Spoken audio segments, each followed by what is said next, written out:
সকাল সকাল উঠে পড়েছি। আজ বানাবো স্যান্ডউইচ ব্রেড। দেখো কিভাবে বানাই। ব্রেড বানানোর জন্য যে মাশরুম নিয়েছি 2 প্যাকেট, আর এখানে একটা ক্যাপসিকাম, টমেটো, ধনেপাতা এগুলো নিয়ে নিয়েছি সকাল সকাল। তো এটাকে ভালো করে আমি ধুয়ে নিয়েছি সবকটা। মাশরুমগুলোকে এভাবে কেটে নিয়েছি, আর এখানে ক্যাপসিকাম, পেঁয়াজ, টমেটো, ধনেপাতা কেটে নিয়েছি।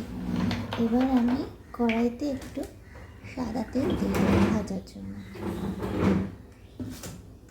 গরম হয়ে গিয়েছে, এবারে আমি মাশরুমগুলোকে ভেজে নেব।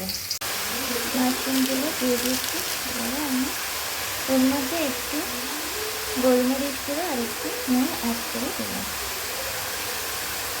দিয়ে তাকে নাড়িয়ে চাড়িয়ে ভেজে নেব। জল বেরিয়েছে, এটা শুকানো অবধি ওয়েট করব। দেখো বেশ তেল ছেড়ে বেরিয়ে এসছে। এবারে আমি সব ক্যাপসিকাম, পেঁয়াজ এগুলো সব অ্যাড করে দিলাম। জাস্ট 2 থেকে 3 মিনিট সটে করে নেবো, কারণ এগুলো একটু ক্রিস্পি ভালো লাগে। যেটা অলরেডি গ্রিল হবে, এইভাবে আমি একটা মিশিয়ে নাড়াচাড়া করে নেব।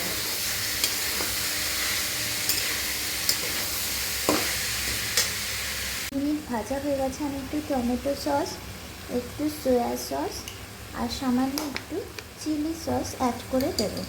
এতে আর আলাদা করে আমার এটা করতে হবে না। দেখো এটা জমে গিয়েছে। তো দেখো 2-3 মিনিট পরে আমার কড়াই ছেড়ে বেরিয়ে এসছে। তো আমার গ্রেভি একদম রেডি হয়ে গিয়েছে। দেখো আমি স্যান্ডউইচ ব্রেড, চিজ আর মেয়োনিজ নিয়েছি। এবার আমি স্যান্ডউইচগুলো প্রিপেয়ার করে নেব।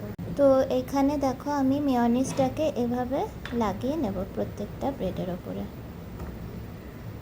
দেখো আমি স্যান্ডউইচে যে লাগিয়ে নিয়েছি মেয়োনিজটা, এবারে এরকম করে একটা করে চিজ স্লাইস বসিয়ে দেবো। এটা এভাবে কভার হবে, তার উপরে যাবে।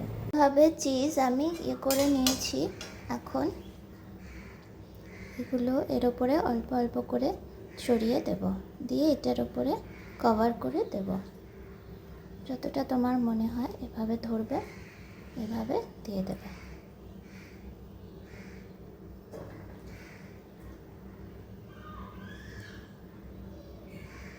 দিয়ে এটাকে কভার করে দেব। এইভাবে প্রত্যেকটাকে তৈরি করে নেব। এটা বেশ বড় সাইজের বলে স্যান্ডউইচ গ্রিলে আমি একটাই করতে পেরেছি। তো এটা আবার ক্লোজ করে আমি এটাকে সুইচ অন করে দেবো। লাইট জ্বলে গেছে, এবার আমি অফ করে দিচ্ছি, দিয়ে ব্রেডটাকে বার করে নেবো। দেখো খুব সুন্দর একটা হয়েছে, এবং ভিতরটাও আমি তোমাদের দেখাবো। এটা তুলে নিচ্ছি।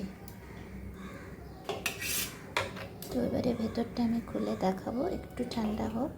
তো এটা খোলা যাচ্ছে না, দিয়ে আমি কেটে দেখাবো। দুটো স্যান্ডউইচ করেছি, এবারে তোমাদের কেটে দেখাবো কতটা ভালো। ভাগ করে নিয়েছি, এবারে দেখো কেটে দেখাচ্ছি। অসম হয় এটা খেতে।